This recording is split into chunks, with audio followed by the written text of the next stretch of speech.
여러분, 끝이라는 단어는 두 가지의 뜻이 있는 것 같아요. 두 가지의 어떤 의미가 있는 것 같아요. 하나는 긍정적인 의미의 끝이라는 단어가 있고요.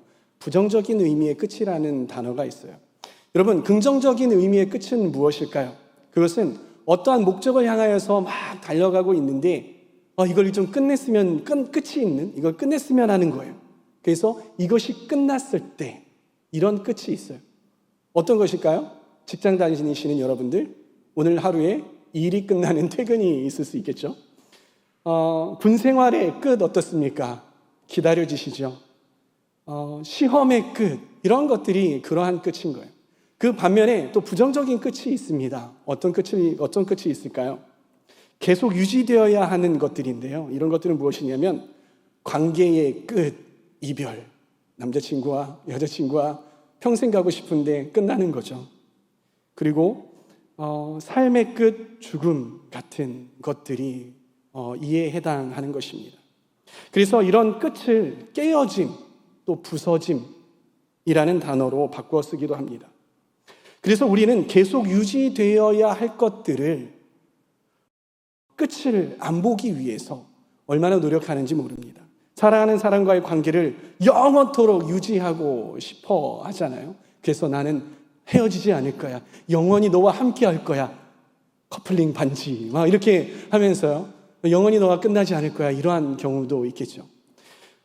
또 어떻습니까? 삶을 살아갈 때 영원히 살고 싶잖아요. 죽고 싶지 않으시죠, 여러분?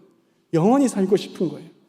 아끼는 물건이 부서지지 않기 위해서 심혈을 기울여서 관리를 합니다. 때로는 그런 것들에 삶 전체를 던지기도 합니다. 여러분, 그런 의미에서 여러분들은 여러분들의 끝, 깨어짐, 부서짐을 경험해 보신 적 있으십니까?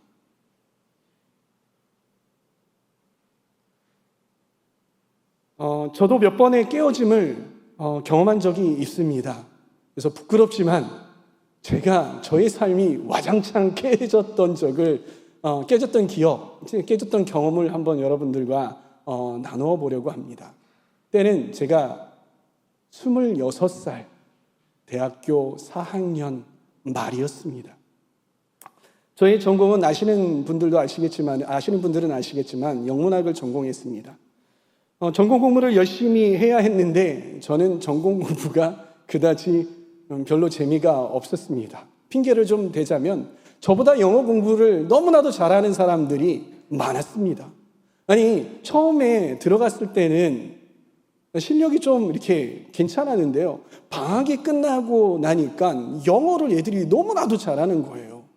그래서 가만히 이렇게 보니까 이 친구들의 부모님들이 이렇게 돈이 많아가지고 이 친구를 다 외국에 보낸 거예요.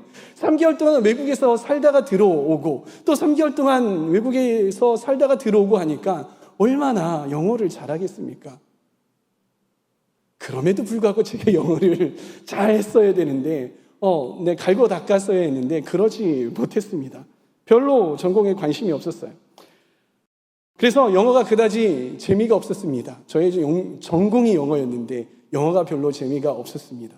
그래서 전공보다는 교양 과목들에 관심이 많아서 교양 과목들을 무엇이 좋은지 막 찾아 듣기 시작했어요. 제가 오죽했으면 사랑학 개론이라는 수업을 찾아 들었겠습니까? 신앙생활은 잘 했는데요. 학생으로서의 삶은 그다지 썩 잘하지 못했던 것이 저의 대학 생활이었어요. 저는 그냥 그렇게 지내다가 졸업하려고 했습니다.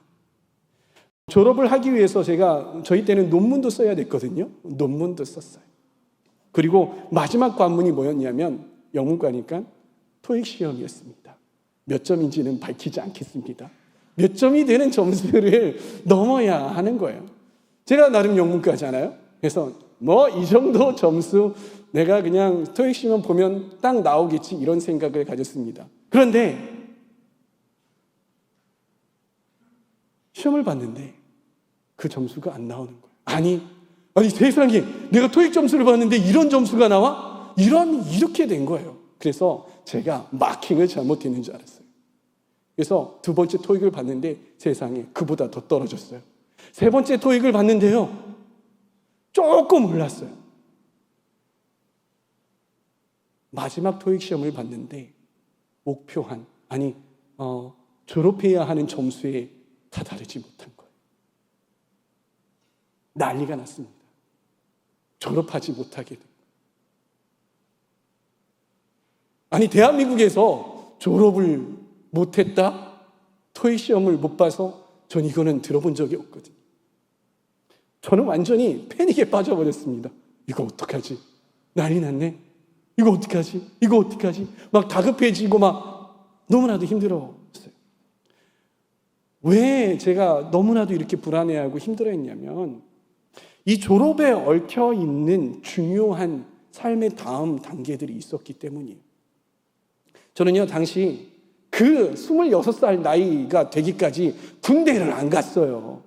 왜 안 갔냐면 장교를 가기 위해서, 그래서 장교 시험을 봐서 합격을 해놓은 상태였어요. 그런데 졸업을 못하니까 그 장교에 들어가지 못하는 거예요. 그리고 대학도 졸업을 못한다고 하면은요, 너무 창피하잖아요. 세상에 그런 사람이 어디 있어요. 가장 마음이 쓰였던 부분이 뭐였냐면요, 어머니였어요. 제 어머니가 홀로 저와 제 동생을 키우셨거든요. 그런데 학비를 어머니가 일부 이렇게 대주시고, 많이 대주셨죠. 많이 대주시고 이렇게 하셨는데, 그렇게 몸 바쳐서 열심히 일해서 가르친 아들이 대학이, 그것도 사립대인데 그렇게 등록금을 대줬는데 졸업을 못한다? 어머니가 얼마나 실망하실까. 그런 충격을 저는 결코 어머니한테 드릴 수 없겠는 거예요. 삶이 완전히 부서져서 산산조각난, 파편들이 막 이렇게 쫙 널려 있는 어떤 그러한 기분이었어요. 제가 할 수 있는 것은 이제 아무것도 없었던 것입니다. 정말 말 그대로 살기 싫더라고요. 이제 끝이라는 생각에 너무 절망스러웠었습니다. 여러분 삶 가운데에도 이런 경험 있는지 모르겠습니다. 오늘 우리가 읽은 말씀으로 함께 들어가 봤으면 좋겠습니다. 예수님께서 성전에서 뭘 하고 계셨죠? 말씀을 가르치고 계셨어요. 그런데 그때 율법학자들과 바리새파 사람들이 한 여자를 성전으로 끌고 오는 겁니다. 어떻겠습니까? 엄청나게 소란스러웠겠죠. 모든 이목이 그 사람들에게 집중이 됐었을 거예요. 사람들은 율법학자들과 바리새파 사람들이 왜 왔는지, 그리고 그 여자는 왜 그들에 의해 끌려왔는지 궁금했을 거예요. 율법학자들과 바리새파 사람들이 거친 손길로 이 여인을 한복판에 세웁니다. 그러면서 이렇게 예수님을 향해 말하는 겁니다. 선생님이요, 이 여자는 현장에서 바람피다가 잡힌 여자입니다. 모세의 율법에 보니까 이런 여자는 돌로 쳐서 죽여야 한다고 말합니다. 그 말을 듣자 처음에는 불쌍한 눈길로 여인을 바라보던 사람들의 눈빛이, 시선이 바뀌기 시작합니다. 동정의 눈길이 혐오의 눈길로 바뀌게 되는 것이, 여기저기에서 수군거리기 시작합니다. 율법학자들과 바리새파 사람들이 예수님께 묻습니다. 예수님, 어떻게 할까요? 이 여자를 어떻게 할까요?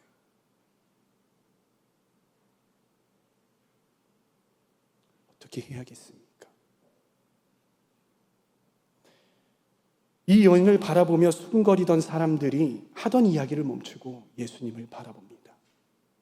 예수님은 뭐라고 말씀하실까? 신명기 22장 22절에는 이렇게 쓰여 있습니다. 어떤 남자가 유부녀와 동침한 것이 드러나거든 그 동침한 남자와 그 여자를 둘 다 죽여 이스라엘 중에 악을 제할지니라. 율법적 판단으로 볼 때 이 여자는 죽어 마땅한 여자입니다. 이제 곧 돌에 맞아 죽을 일만 남은 것이에요. 여러분, 이 여인이 제 3자가 아니라 나 자신이라면 어떤 기분이겠습니까? 어떤 심리 상태일까요?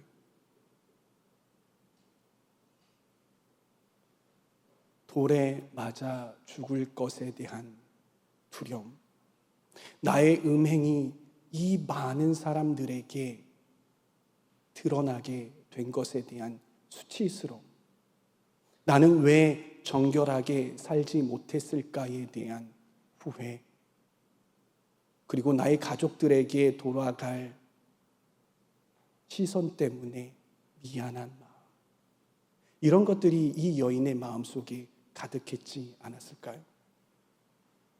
마치 유리잔이 산산조각 나버린 상태가 이 여인의 마음 아니었을까요? 회생 불가능한 상태, 기대할 만한 것이 이제 아무것도 없는 상태, 이젠 인생 끝. 저희 일상 이야기를 해보자면요, 이제 4살이 된 저희 한결이가요, 아빠가 운전하는 것이 그렇게 좋아 보였나 봐요. 그래서요, 자기 보고요, 그 운전석에 앉혀달라고. 네, 그래서 제가 시동을 끄고요, 하도 이렇게 졸라대니까 시동을 끄고 그 운전석에 앉혔어요. 한번 해봐 했더니 이게 자꾸서 무웅 하는 거예요. 아빠 하던 거 뭐 어디 봐서 이게 본 건 있어가지고 무웅 하는 거예요.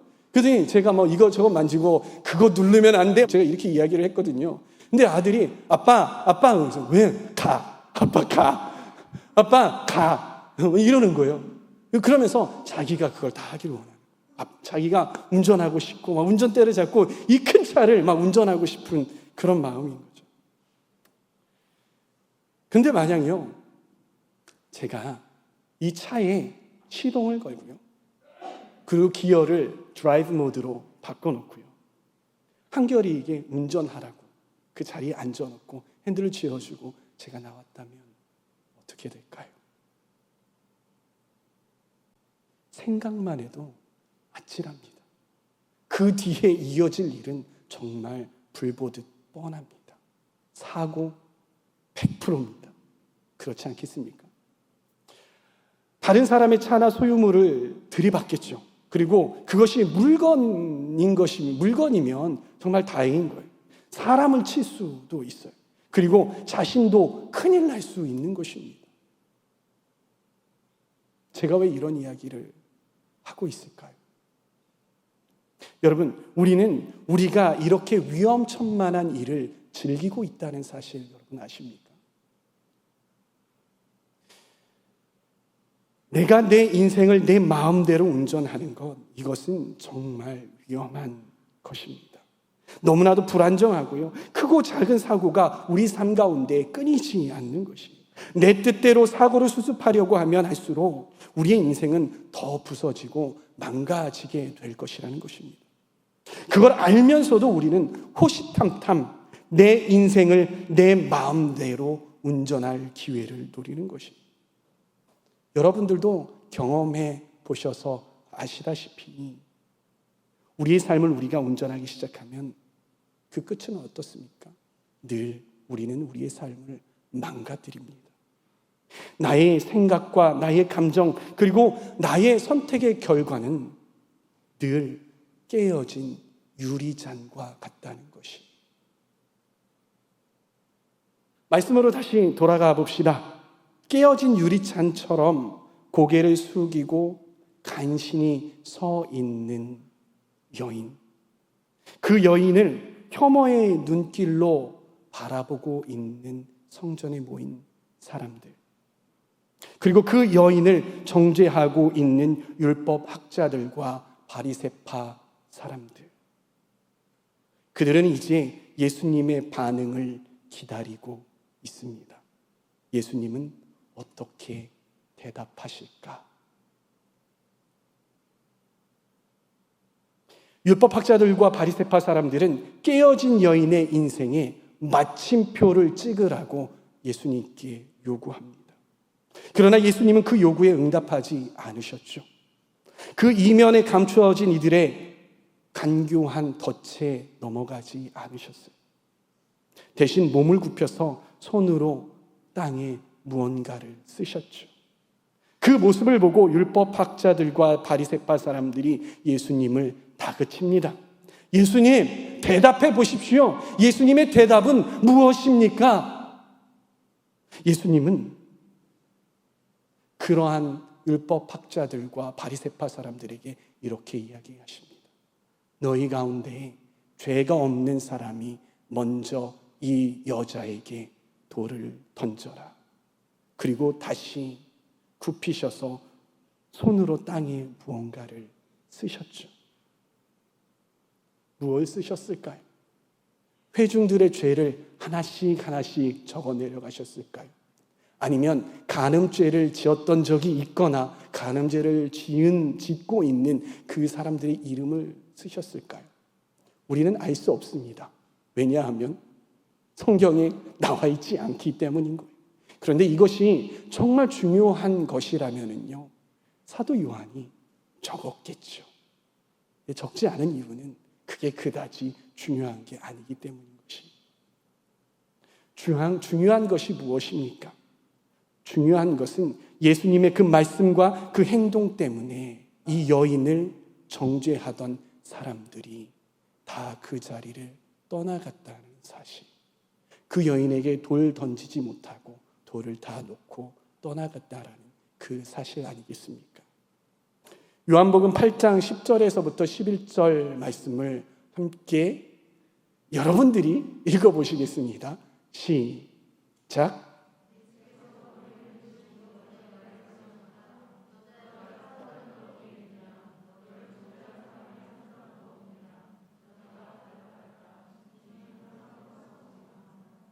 여러분, 이 장면을 한번 여러분들의 머릿속에 떠올려 보십시오. 어떤 장면일까요? 이제 예수님과 이 여인만, 이 둘만 그 자리에 남게 된 것이, 이 여인은요, 예수님과 단둘이 마주 서게 된 것이죠. 이 여인은 어쩌면 그 전에 예수님에 대해서 이야기를 들었을 수도 있어요. 어쩌면 멀찌감치해서 제자들과 함께 지나가시는 예수님을 봤을 수도 있고요. 그리고 예수님께서 가르치는 것들을 이렇게 지나가면서 들었을 수도 있어요. 그리고 보았을 수도 있겠죠. 그러나 그 예수님은 이 여인에게 있어서 가까이 계신 분이 아니었어요. 멀리 계신 분이었죠. 나와는 그다지 상관없는 그런 분이셨던 거예요. 어쩌면 이 여인이 이렇게 생각했을 수도 있을 거예요. 나도 저 예수님과 마주서고 싶다. 저 예수님을 만나면 이런 내 인생도 변화될 수 있을까? 그러나 그런 일은 이제까지 일어나지 않았던 거예요. 용기 내서 예수님을 만났다면 이 여인은 이렇게 처참하게 부서진 꼴로 자신의 인생의 끝을 맞이하면서 이렇게 나오지는 않았을 겁니다. 그런 여인이 예수님과 마주설 수 있었던 건 무엇 때문입니까? 바로 자신의 끝, 자신의 깨어짐, 자신의 부서짐 때문이었던 것이. 자신의 인생이 끝나고 더 이상 회생 불가능한 상황에 예수님과 만나게 되었던 거예요. 여러분, 카일 아이들먼이라는 목사님이 계세요. 유명한 목사님이신데요. 이 목사님이 페이스북에 다음과 같은 글을 포스트했다고 합니다. 뭐뭐뭐뭐뭐 할 때 예수님을 만났다. 근데 그 밑에 댓글이 달렸는데 어떤 댓글이 달렸냐면, 더는 어찌할 도리가 없었을 때 나는 예수님을 만났다. 나는 내 힘으로 내 문제를 해결할 수 없다는 사실을 인정해야만 했을 때 예수님을 만났다. 내가 얼마나 연약한 존재인지를 절실하게 깨달았을 때 예수님을 만났다. 아무데도 기댈 곳이 없을 때 예수님을 만났다. 나를 아는 모든 사람이 내게 등을 돌렸을 때 예수님을 만났다. 그 외에도 여러 가지 댓글이 달렸는데, 남편이 다른 여자와 바람피고 있다는 사실을 알았을 때 나는 예수님을 만났다. 내가 암 말기라는 것을 의사로부터 들었을 때 예수님을 만났다. 정말 인생의 처참한 끝, 이제 정말 희망이 없는 끝에서 예수님을 만났다는 글들이 계속해서 이어졌다라는 것입니다. 그러면서 이 목사님은요, 이렇게 정의를 내립니다. 나의 끝, 나의 깨어짐은 예수님을 만나게 하는 도구이다. 나의 끝은 예수님의 시작이다. 하나님의 나라는 나의 잔고가 빵원일 때 시작된다. 여러분, 예수님께서는 팔복에서 뭐라고 말씀하고 계십니까? 마태복음 5장 3절 말씀, 마음이 가난한 사람은 복이 있다. 하늘나라가 그들의 것이다.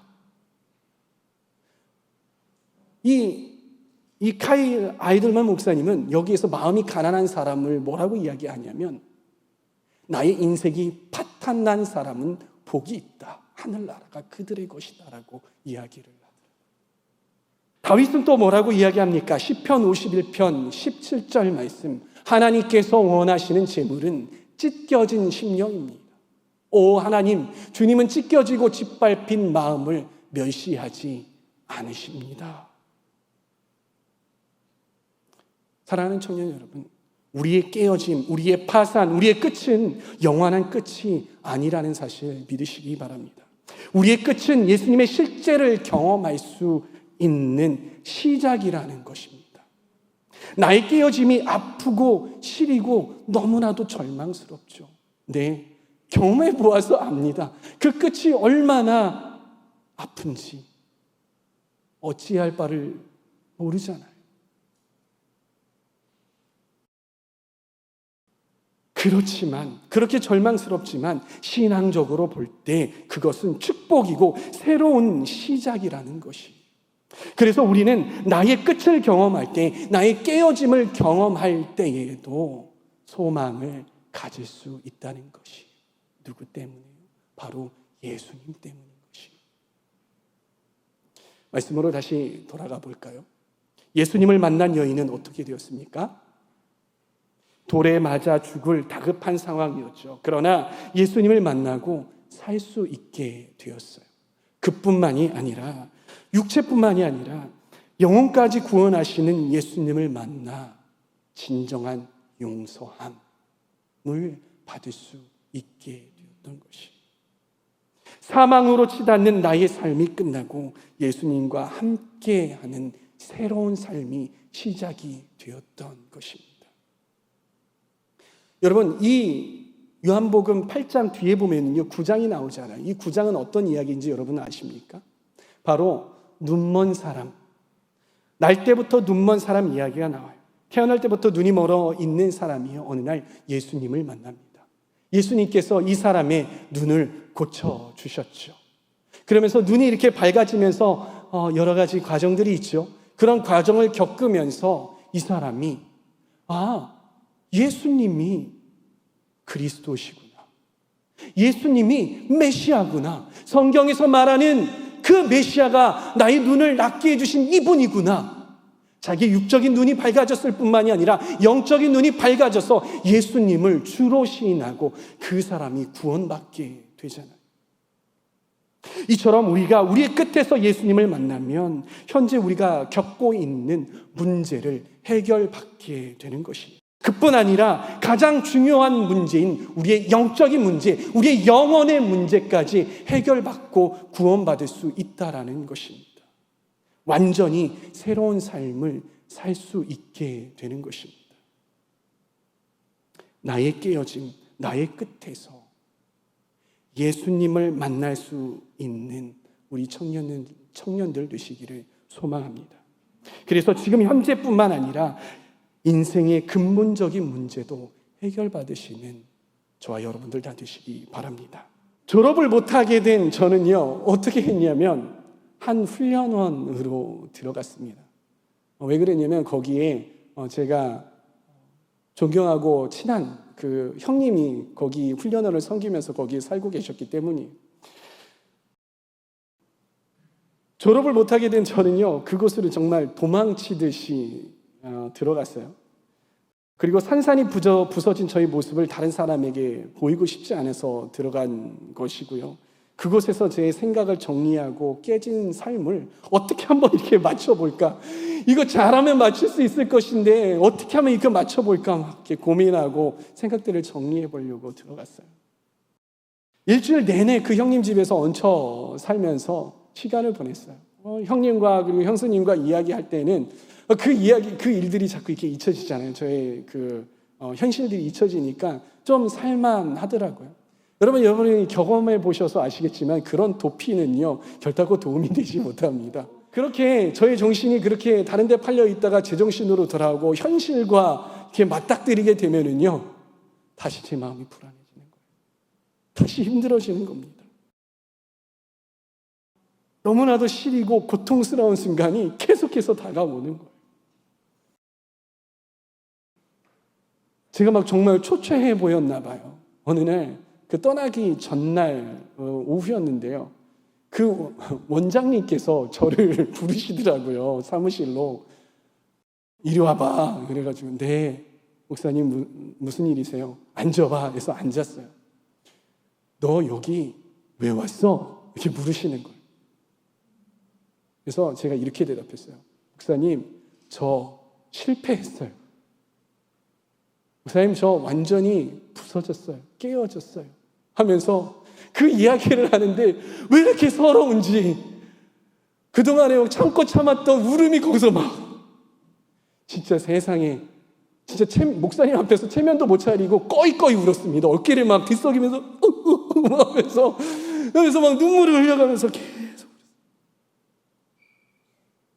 조금 정신을 차리고, 목사님이 뭐 이렇게 제가 너무 우니까 목사님이 그 나이 드신 분이 그냥 가만히 이렇게 보시고 계시더라고요.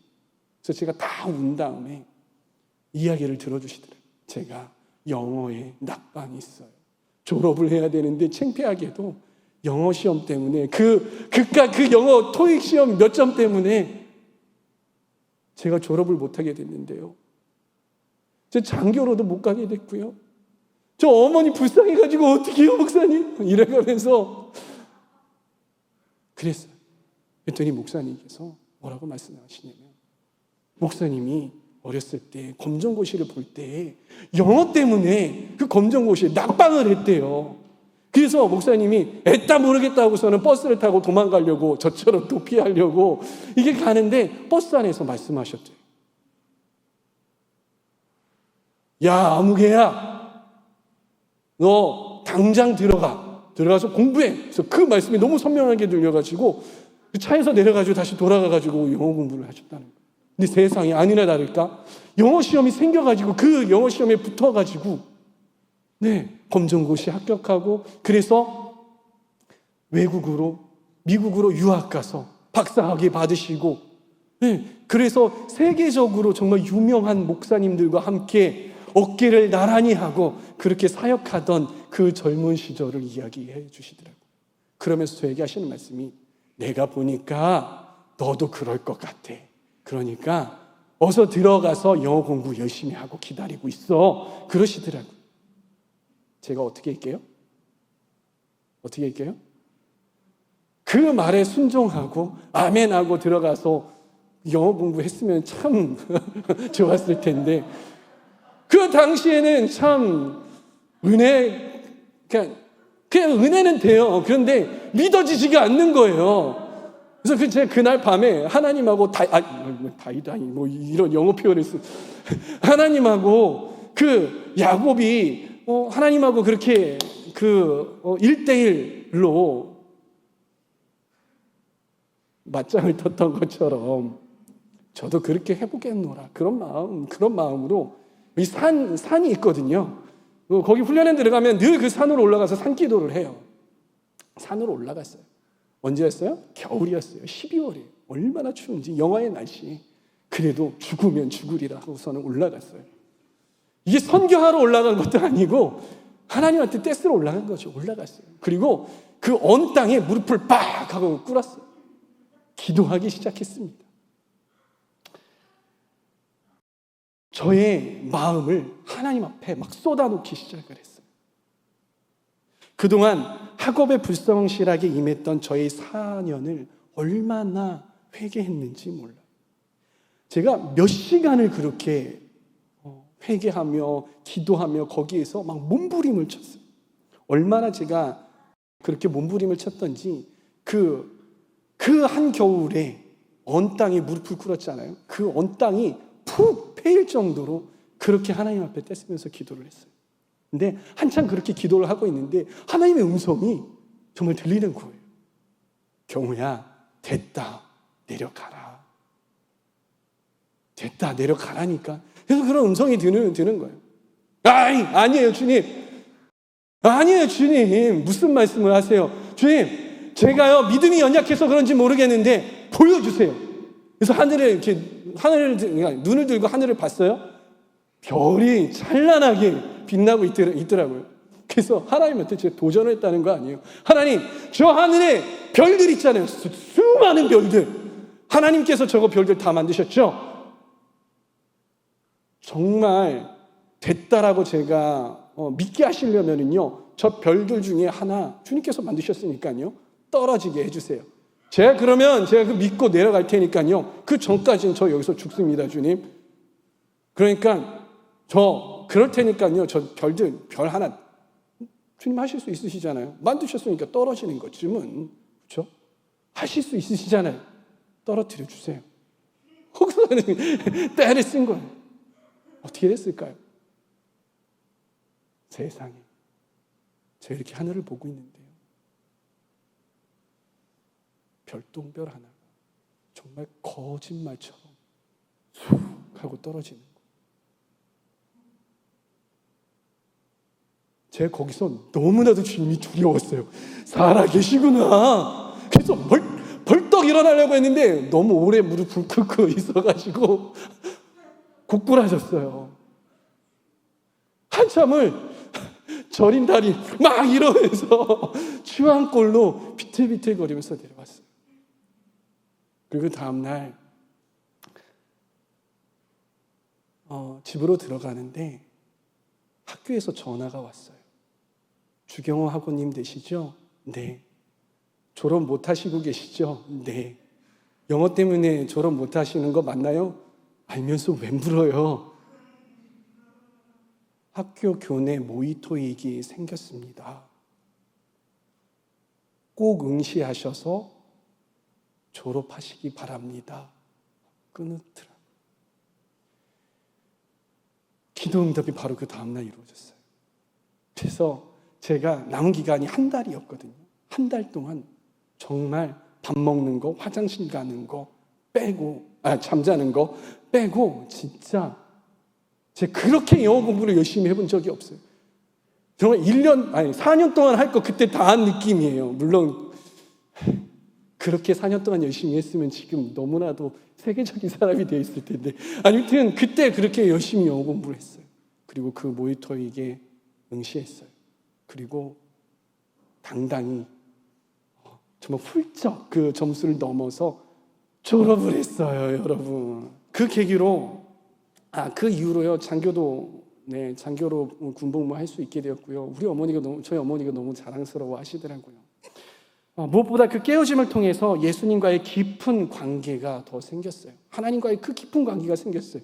절대 여러분, 하나님 살아계십니다, 함부로 하나님 살아계시지 않아요, 이렇게 하지 마세요. 저는 똑똑히 보았어요. 하나님 살아계세요. 아멘. 그 관계가 너무나도 깊어진 거예요. 너무나도 처참히 깨어지고 부서져서 정말 창피했던 그런 저의 이야기지만은요, 그 부서짐이 아니었다면 아마 지금의 저는 없었을 것입니다. 그래서 그 깨어짐이 간증이 되고 그리고 감사의 기도 제목이 될 수 있었던 거예요. 하나님 살아계세요. 하나님은 우리를 기다리고 계세요. 일본의 도자기 공법 중에서 킨츠키 공법이 있다고 합니다. 이게 킨츠키 공법이 1500년의 역사를 가지고 있다고 하는데요, 도자기를 새로 만드는 공법이 아니에요. 그 깨어진 도자기를요, 금으로 이렇게 붙이는 기술이거든요. 깨진 도자기를 이렇게 모아요. 그리고 깨진 표면에 금을 바르는 거예요. 그리고 그 도자기들을 이렇게 붙이는 겁니다. 그렇게 되면 끼어진 표면이 감쪽같이 가려지는 것이 아니라 금에 의해서 그 끼어진 부분이 더 부각이 되는 것입니다. 그런데 이런 킨치키 공법으로 붙여진 도자기들이요, 새 도자기보다 더 비싼 가격에 팔린다고 합니다. 사랑하는 청년 여러분, 우리 인생 가운데에 깨어짐을 경험하는 것은 너무나도 고통스러운 일이죠. 그래서 깨어지는 것을 피하기 위해서 정말 온 힘을 쏟기도 합니다. 그리고 그런 깨어짐, 인생의 깨어짐은 우리는 감추고 싶어 하는 거예요. 그러나 하나님은 깨어진 우리를 그대로 내버려 두시지 않으세요. 산산이 부서진 우리의 삶의 끝에 여지없이 찾아오십니다. 음행하다 붙잡혀서 서 있는 여인의 앞에 계신 그 예수님께서 우리의 끝에도 서 계신다라는 사실 기억하시기 바랍니다. 나의 끝에 계신 주님 앞에서는요, 나의 자존심이 더 이상 문제가 되지 않는 거예요.